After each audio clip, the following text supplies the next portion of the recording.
order to be a great leader, it takes a lot of sacrifices, and it's certainly not a popularity contest, right? Like you've got to make some really tough decisions sometimes.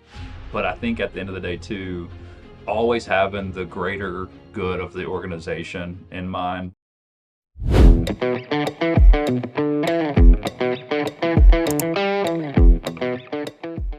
Welcome back to the BodyShop Leaders Podcast, where we have real conversations with the collision industry's top minds, shop owners, vendors, and innovators who are shaping the future of our industry.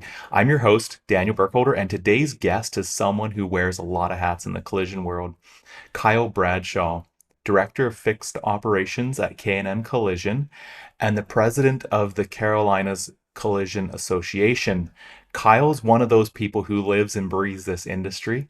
He leads one of the most advanced repair operations in the country at K&M Collision, while also driving collaboration and advocacy through his work with the Carolina Collision Association and the Southeast Collision Conference. So in this episode, we're going to talk about leadership, teamwork, and the state of the collision repair industry, how associations are shaping the future, what it looks like to build a high-performing shop, and what real leadership looks like in an ever-changing environment. Kyle, I've been looking forward to this one. Welcome to BodyShop Leaders. Likewise, man. Thank you so much for having me. I'm glad to be here. Excited to chat with you, Daniel. Appreciate it. So Kyle, you've got such a unique perspective.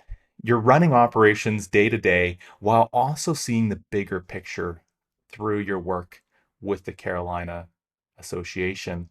So let's just start with this. When you think about leadership in our industry, what does it mean to you right now? And just to piggyback off of that, how do those lessons show up in the way you lead at K&M Collision? Yeah, so I think leadership in general has always been something that I've been super, I think, cognizant of and interested in, even from a younger age. And the biggest thing for me is just showing up the right way. And so, in order to be a great leader, it takes a lot of sacrifices, and it's certainly not a popularity contest, right? Like you've got to make some really tough decisions sometimes. But I think at the end of the day, too, always having the greater good of the organization in mind, whether that is K&M Collision or Carolina's Collision Association, is really, I think, at the end of the day, that's like my true north and my compass of, hey, is this a selfish thing that's benefiting Kyle, or is this the best thing for the organization? And so being able to be a selfless leader really to me is what I want to show our people, whether that's at K&M or at CCA, right? And I think it's easier in the CCA light because it is a nonprofit, right? I don't receive a penny to do anything with the Carolina Collision Association. So that's a little bit easier there. But also when you show up here, like being engaged, and it's not even like I love what we do, right? Like I'm very passionate about what we do. But at the end of the day, I think our company philosophy is our employees, first and foremost, they're a husband or a wife. So before they step foot through our doors, like understanding they've got a responsibility and a liability at home, right? And then secondly, is a lot of them are mothers and fathers. And so if we're not pouring into them in those aspects of life, like, dude, nothing that we do here, like that's not necessarily winning for us. So we want our employees to win all across the board, right? So it's not just when they're here for 8 or 10 hours. We want to pour into them so they're better husbands, better fathers, better wives, better mothers, right? So I think that's a long-winded answer, but I think at the end of the day, that's what really drives us, and also what we're very passionate about, and what's been really cool about our business, and from a leadership standpoint, being able to really implement a lot of those things has been really cool to see. Love that answer. That just resonates so much with how I strive to lead my life and my business as well. That's incredible. And I think so key when we think about leadership as a whole is if we can remember that every person we touch has a life, and like you mentioned, your employees, you want to take care of them. I love that Sure. answer. Great answer, Kyle.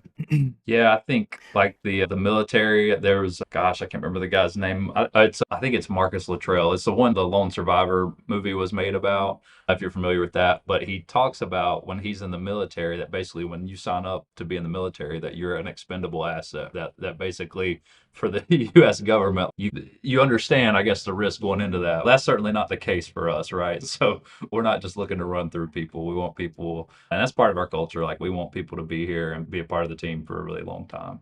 That's amazing. And I have a couple more questions digging into the culture a little bit more, Kyle. We'll just Sure. hold that. If you don't mind, we're going to rewind a little bit since you set the stage so well for that. You've been deeply involved in both your family shop operations there at K&M and also leadership at the Carolinas Collision Association. How did you first get into the industry?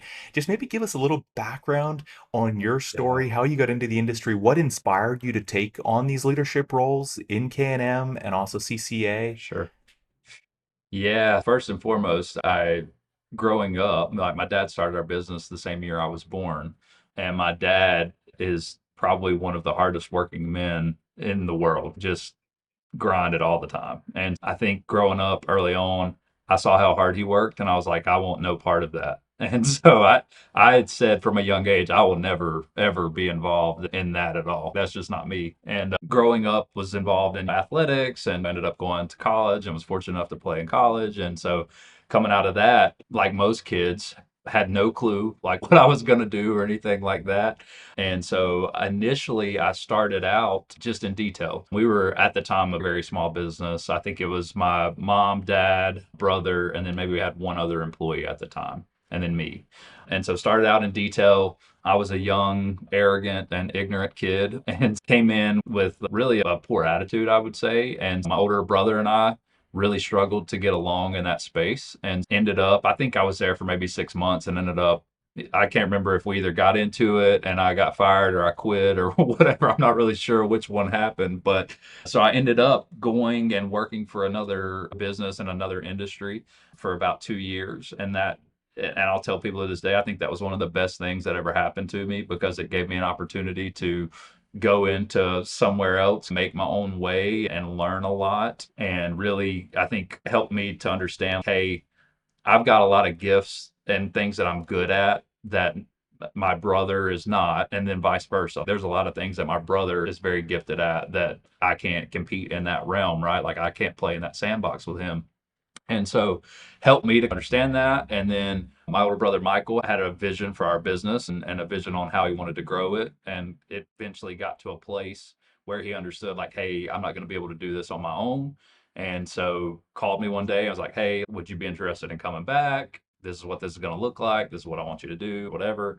And so that's really how, I started at K&M and really just going in and realized, dude, and to this day, there's still so much that I don't know. And fortunately for me, I've got a really high performing brother who's, in my mind, is one of the smartest and best people in this industry to learn from. And so being able to just be a sponge, he certainly wasn't holding my hand throughout the process and like trying to do all this training and teaching. Like I just had to learn from him just in listening to him have phone conversations and listen to him deal with third party people and things like that. That is really how I got going. And as our business continued to grow, obviously he grew and then I grew as well. And so that's been really cool to do that alongside. And then additionally, he was involved in SCRS really early, I think around maybe 2012, 2013 ish.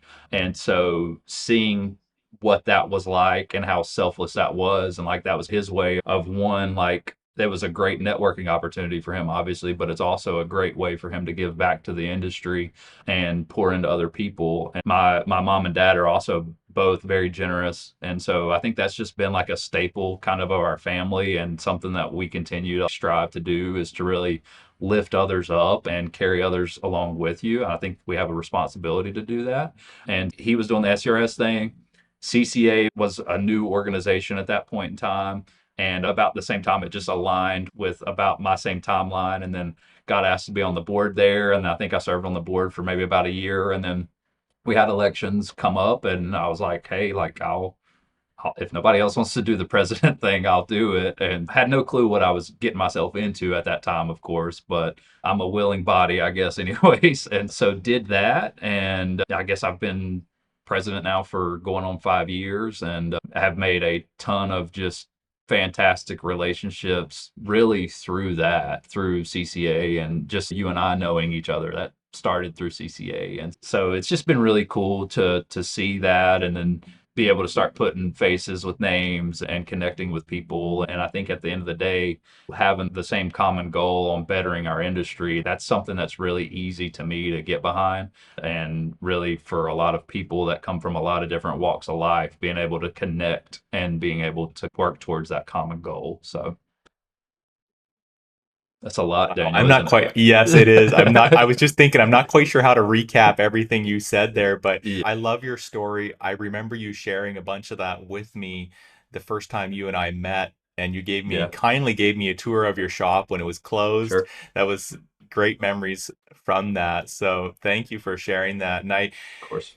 my next question that I have, I feel like you somewhat answered it already, but maybe there's something else you would like to bring out. And the question was, when you think back on your journey of that you went through, what were some of the pivotal lessons or turning points that helped to shape you and how you lead today? Yeah. I think I did touch on a little bit, but certainly to reiterate was the gifts thing. Like understanding that I don't have to be everything to everyone. Being able to surround myself with the people that are certainly much more gifted and skilled in other areas than I am. And so understanding that we've all been blessed with things that we're good at, and then there's things that we're not. So for me, I tend to be a little bit better with people. I've got the gift of gab a little bit. And so like my brother Michael is much more direct than I am. He's a lot more intelligent than I am when it comes to the technical aspect of repairs and things like that. So, really, for us, I think it was just understanding hey, we've we both have a lot to offer and being able to step into that and like step into your calling at that point in time, I guess, so to speak. That's what's been probably the most pivotal thing for me is not out there trying to be like my brother or trying to be. I've got younger brothers as well that are involved in the business that are fantastic at what they do. I could never do either of those roles, right? And so understanding that, and it's okay to go to the beat of your own drum. And I think that's been the biggest thing for me is just really stepping into that and owning that and trying to be excellent at what I am and what I do. That's a great answer. So, leaning in to the gift that you have specifically been given and embracing that, not trying to become like your brothers or become like other people. That's Sure. excellent.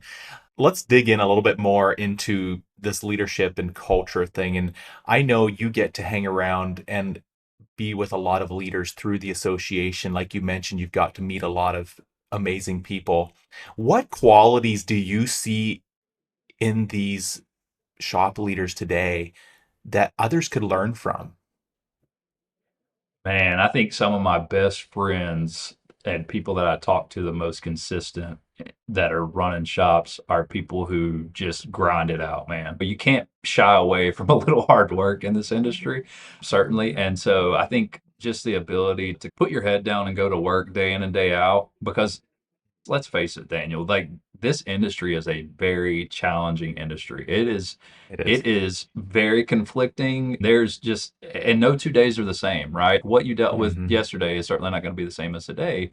And so really being able to just put your head down and grind it out. And this is a probably an elementary school lesson, but it's so important, man. People love to make freaking excuses for why something didn't happen or why they weren't able to accomplish this or whatever. And sometimes, man, you just got to suck it up and find a way to make it happen.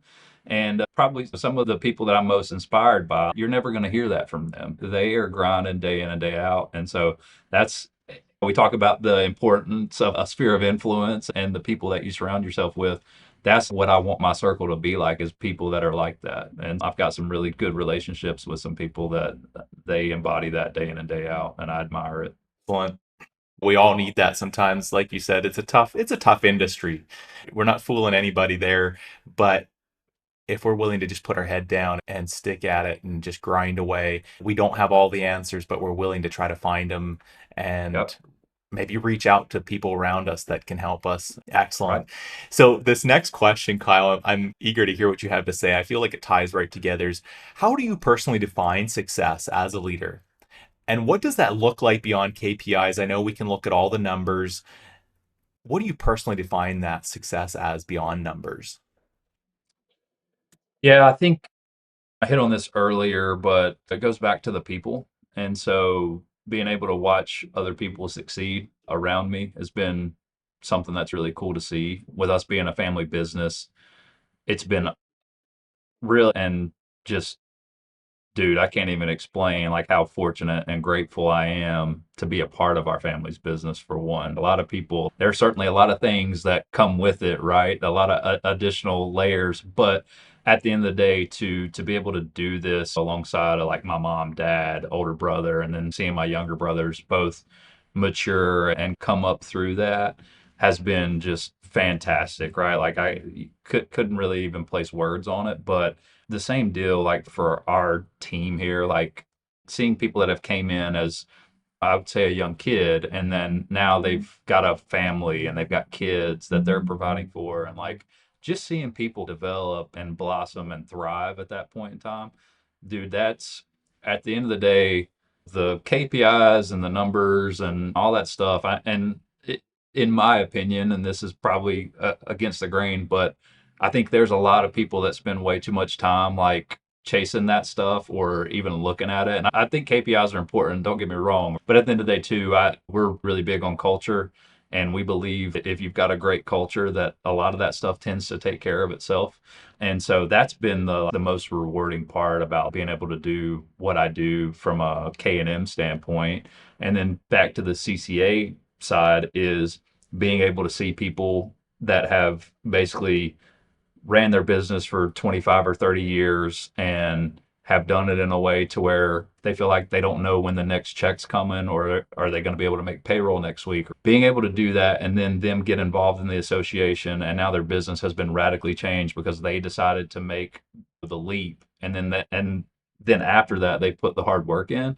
And so now being able for them to see the reward of what that looks like, dude, that is the most fulfilling thing ever. And it almost makes you like a proud dad moment, but it's one of those things where we talk about it all the time. It's you can go join the gym and pay for a gym membership, but if you're not showing up and putting the work in day in, day out, you're not going to get any results. And our Right. association is the same way. You can pay the membership fee, but we're not coming in on some white horse to save you, right? Like we do our best Right. to try to provide you with resources, things like that. So seeing people come in and do that and then be successful, I think like that gives me a sense of joy that I didn't really know like I needed kind of thing. And it's been really cool on both fronts. And I think that's the biggest thing is just being able to see other people around you be successful in their own way. So that's what success looks like for me personally. But yeah.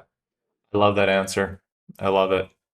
Like you said, KPIs are important, but yeah, you Yeah. I said, mean, wow. I think like that's the thing. You'll see people and they're chasing that, right? They're chasing a percent or two or whatever that may look like, or they're trying to cut their cycle time and like it, listen, dude, I get it. I've been in that mindset and that mode before, but I think at the end of the day, people talk about this all the time, but our business it is a truly is a people business, whether it's your employees, your customers, like at the end of the day, you take care of people, everything else will work out. And we believe that. I can tell that. I can tell that even all the way from Oklahoma, I can sense that That's in right. about your business and For about, yeah, sure. just that's cool. You've mentioned it a few times. I'd just like to talk a little bit about the association and Sure. with you leading the CCA and helping also organize the Southeast Collision Conference. Maybe just tell us a bit like what's the mission behind those efforts and why are associations like this so important right now? And maybe it's for Sure. somebody that's on the fence about joining. And if we can just give them some insights into the mission behind Yeah. what you're doing. Yeah, so I talked a little bit about you are who you surround yourself with. And so I think the camaraderie aspect of it, and also maybe a little bit of a sense of belonging, like people, especially independent businesses, understanding like, hey, you're not alone here, right? The struggles that you have, chances are we've had a member that's had that same struggle, that's been through it, learned from it, and now they can pour into you. So almost like a mentorship type situation.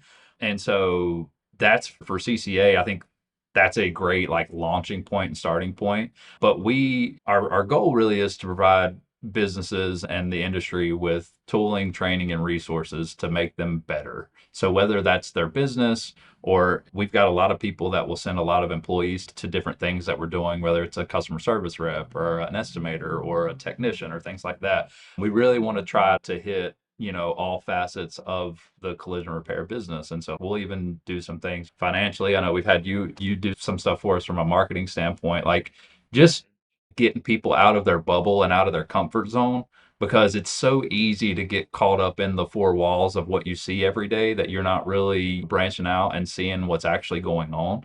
And so we try to bring that to our people. A lot of our members, they don't have the ability to travel the country and go to seminars and go to trainings and do that, because they truly are, they're working in their business and grinding it out, which I love.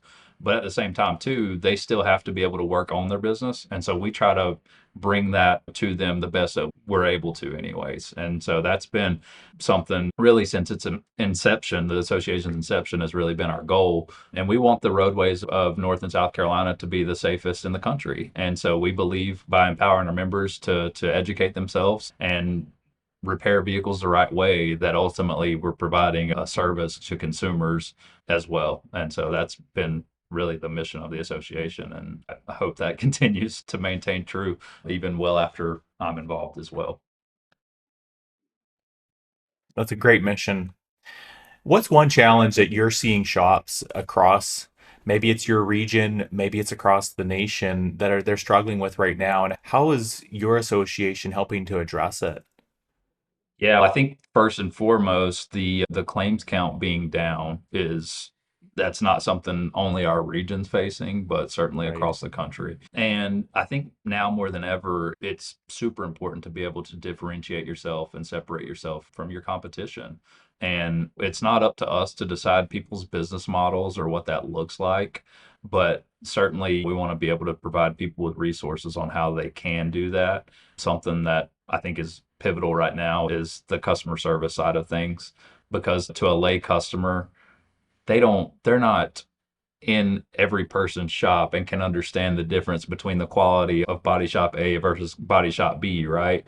But something that is really easy to differentiate and basically set yourself apart on is that service side of it, right? So and maybe you can talk about this a little bit. A lot of times the first interaction your customer has is with your website, or they're going to Google and trying to call you, right? And how many shops have you called and you get no answer, or somebody answers and then you get put on hold for 10 minutes, or you see what I'm saying? And so Right. like for us, it's being able to provide our members with ways such as that to where they can really take those things, take it back to their shop, or if it's their employees that are coming, those employees can get an understanding on, okay, hey, this is what this looks like. This is where I can be better.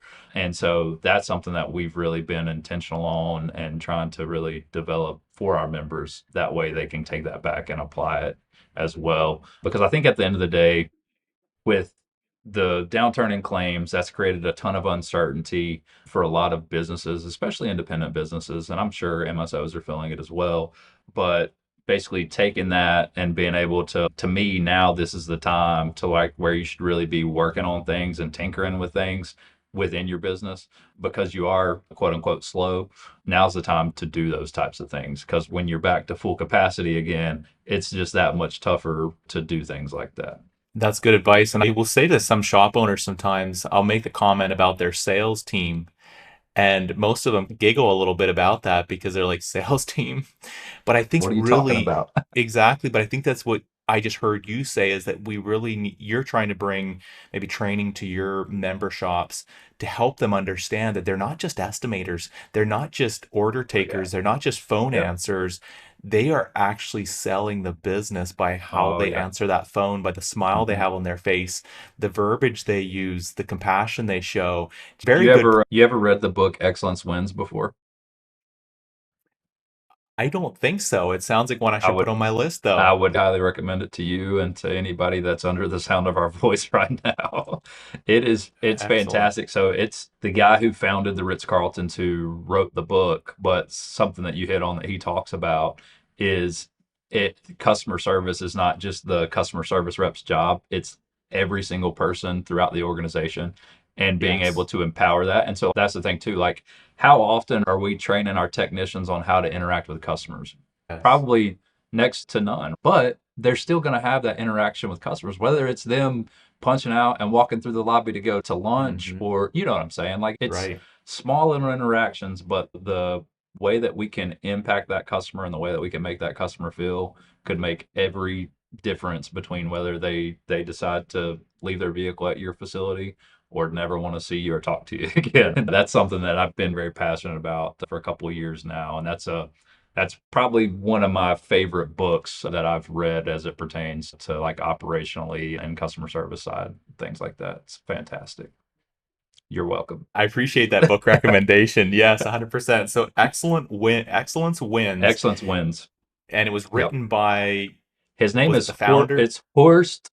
I'm butchering his last name. It's either Schlitz or Schlutz or something like that. I'm probably butchering his last name, but yeah, that's the one. Excellent. I'm gonna have to go right on Amazon after this is over and Get it make coming. sure I get that book coming. You betcha. Appreciate that.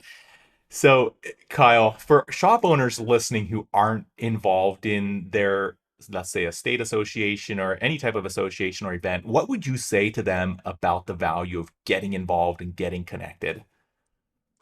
Yeah. For one, I feel like your high performing shops are involved. And I think it's like the realization of, hey, I don't know it all, or there is a way for me to be better. It's like the consistent pursuit of excellence, if you will. That's where we see like the majority of our members coming in, and it's almost like humbling themselves, right? And saying, hey, I've been doing it my way for this long. Either it's not working or, hey, I want to get better. And so I think the instant value is some of the things that I've hit on is like surrounding yourself with really impactful operators. And it's not just a lot of times, like as a shop owner or a business owner, we're only looking at it through our lens, but it's not just for you, right? If I can take my estimator or customer service rep to a meeting with me, and it's something that they can also learn, I'm pouring into that person at that point in time too. And that's really been the thing for like our organization from K&M standpoint, is getting our people to those things, right? Whether it's this year, SEMA's coming up, and we've got two employees that were taken to SEMA. One's winning an award, and then one was our employee of the year. And that's like a thing that we've started doing. And that's a way to pour into our people, right? Like, they're much more involved in our business and our industry at that point in time. And so I think that's really where like the rubber meets the road, so to speak, is just being around other people, other like-minded individuals that can really pour into you. Because let's face it, you can go sit into a class for an hour or 2 hours, and a lot of times people do that. And there's people that'll take notes, but there's also times where, for whatever reason, you check out in 15 or 20 minutes, right? Like, you're there, but are you actually present? Which, that moment has passed, but relationships and like someone that you actually are being able to pour into and someone's pouring into you, that's something that carries on day in and day out. That's not just a meeting on a Thursday night for a couple hours or a training event on a Saturday for 6 or 7 hours. While we believe those are great and they certainly have their place, at the end of the day, the relationships that are made and the relationships that are built and developed and the people that are able to pour into you, and then also being able to pick up the phone and be like, hey, Chris, have you ever ran into X, Y, and Z before? Or I've got this issue or whatever.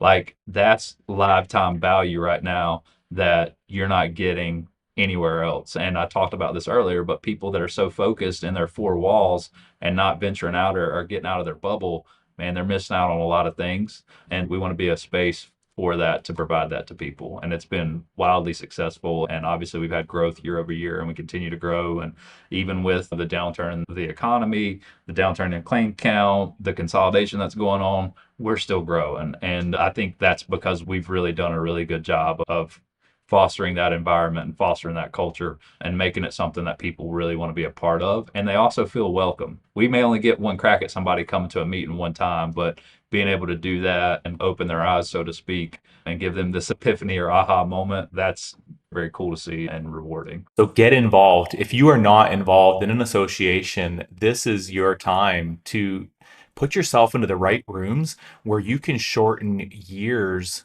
of experimenting down into months of learning from people that have been there and done it already. I 100% agree. Get involved, get yourself into those rooms with high performing shops, and you will grow. You will see success personally and I think as a business as well. So I Of agree. course. I'll make my pitch for any association across Love the it. Yeah. country. Agreed. And Yeah, I agree. And so many of my friends too are involved in other associations across the country. And with SCRS, us being an affiliate of SCRS, they do a ton to I guess connect every state association as well and pour into to us. So yeah, it doesn't necessarily have to be CCA. There, whatever your state is, I think being involved and showing up and having a collective voice, right? Like at the end of the day, Collision in Hickory, North Carolina, while we believe we're a great and powerful and impactful shop, we're just one shop. And so being right, able to have a collective voice, and whether that's from a legislative standpoint or even if there's complaints or things like that are going on with your software or your paint or whatever, if I've got 20 or 30 shops that are having this issue, now I can go present that to someone and there's power there, right? You're not right. just a singular person that's complaining to complain, if that makes sense. It does. That does. So, Kyle, looking forward, kind of looking into the future a little bit, what excites you most about where the collision repair industry is headed, and what keeps you up at night? Yeah. Probably the same answer for both. I think I'm excited about the complexity of vehicles and how rapidly those have advanced and changed. I believe that is probably a lot of the reason that claim counts down. I think that the technology is doing its job. And I think that's what keeps me up at night too, like making sure that we're doing everything we can to stay on top of that and making sure that we're repairing vehicles the way that they're supposed to be repaired, which is the way that the OEM says to repair the vehicle. And so I think with the advancement of the technology, I think that's only going to continue to grow.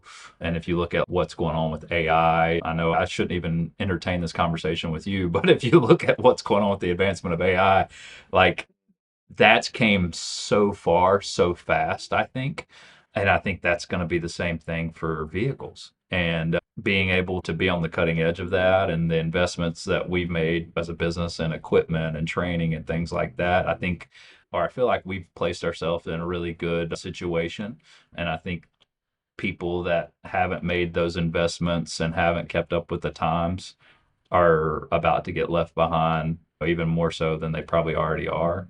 And so I think that's unfortunate because you are seeing a lot of businesses go out as far as small independent businesses. But at the same time, I think this has been like a foreshadowed thing for a really long time. And now you look at it and we're 2025, we're in the thick of it, in the midst of it. And yeah, it's something I'm excited about, but also at the same time, I think I don't want to say worried. I try not to be a worrier, but it is certainly a challenge for us that we want to make sure that we're like on the forefront of that, right? Mhm. I like that answer.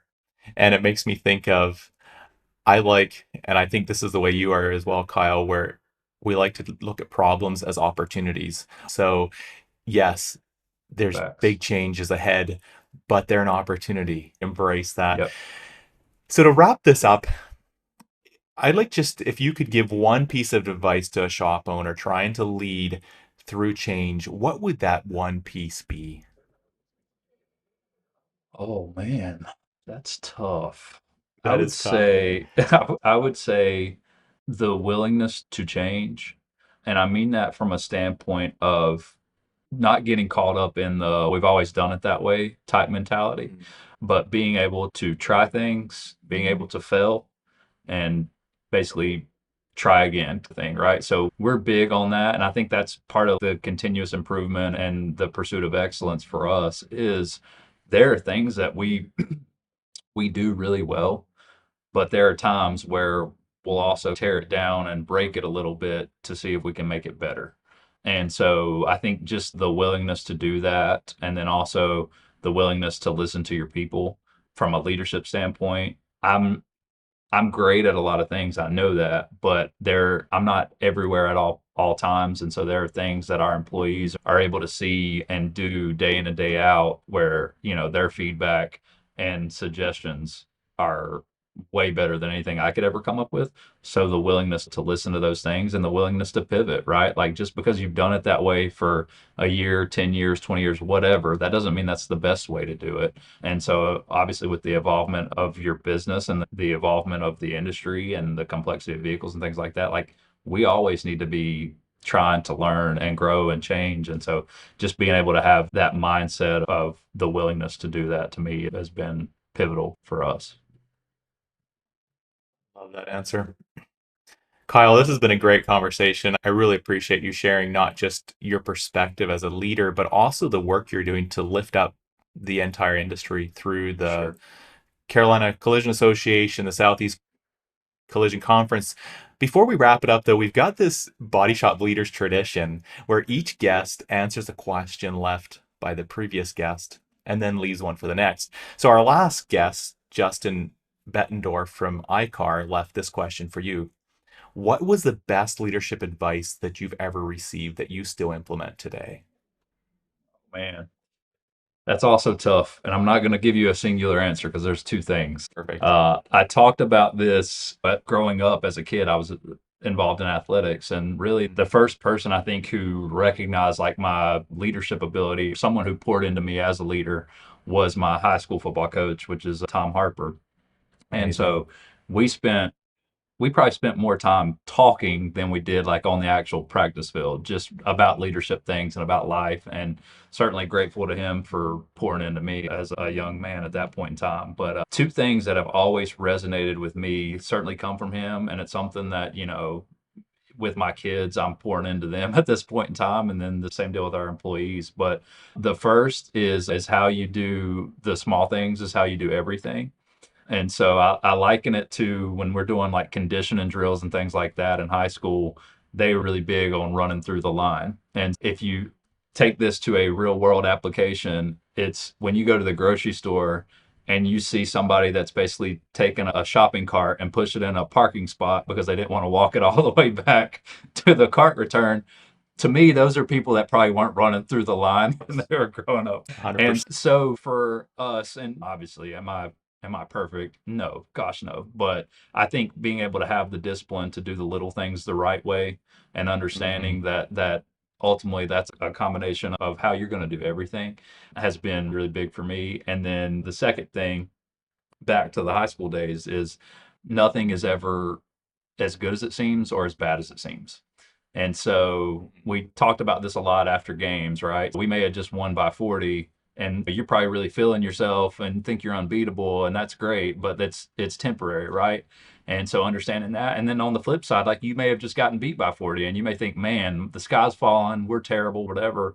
I think that applies to everything in life, right? Like life is certainly full of emotions and there's certainly high moments and there's low moments and you're going to have great months where you feel like, man, like we can't be stopped. We've got this thing figured out. And then you get punched in the face the next month. And so just being able to kind of stay at a really even just baseline to where, hey, I'm confident in what I'm doing, irregardless of the emotions or the roller coaster ride that you're on, like staying at that even baseline for me has been pivotal because we've all been through great things in life and we've all been through bad things in life.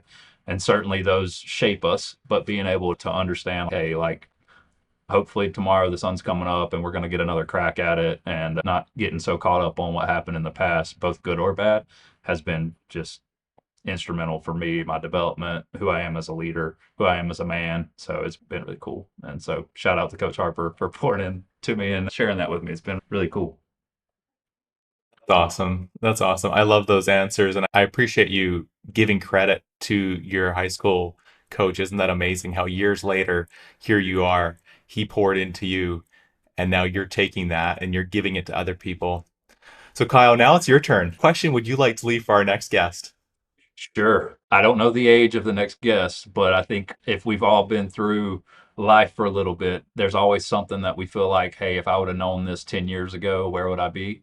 So, what my question would be is, what if there was one piece of advice that you wish you knew 10 years ago, what would that be and why? Excellent. I'm excited to ask the next guest that question. That's going to be fun to hear what they say. Sure. So before we close, for anyone who wants to learn more about the Carolinas Collision Association or get involved with the Southeast Collision Conference or even just connect with you personally, what's the best way for them to connect with you and learn more? Sure. Obviously, I'm on LinkedIn, so that's a great place to connect with me. And then association wise, it's carolinascollisionassociation.com. It's a long website. I get it there. You can also find more information about the Southeast Collision Conference as well. So there's a tab up there for that. And that is coming up. It'll be here before you know it. So that'll be in April, the 22nd and 23rd in Charlotte, North Carolina. So we're excited about that. Very cool. And I will be sure to give those links in the show notes as well. Awesome, Kyle. Sure. Thank you again for joining me and for everything you're doing to raise the standard here of leadership in this industry. Yeah, man, thank you so much for having me. It's been a blast. And unfortunately, we had to keep it condensed down. I could go all day on this stuff, man. I'm super passionate about it, but I appreciate what you're doing to bring awareness about leadership. And obviously, can't wait to see what happens. So it's going to be great. Thank you. And to everyone listening, thanks for tuning in to the Body Shop Leaders Podcast powered by Body Shop Marketing. Be sure to follow and subscribe wherever you listen to podcasts and join us next time for another conversation with the people shaping the future of the collision repair industry.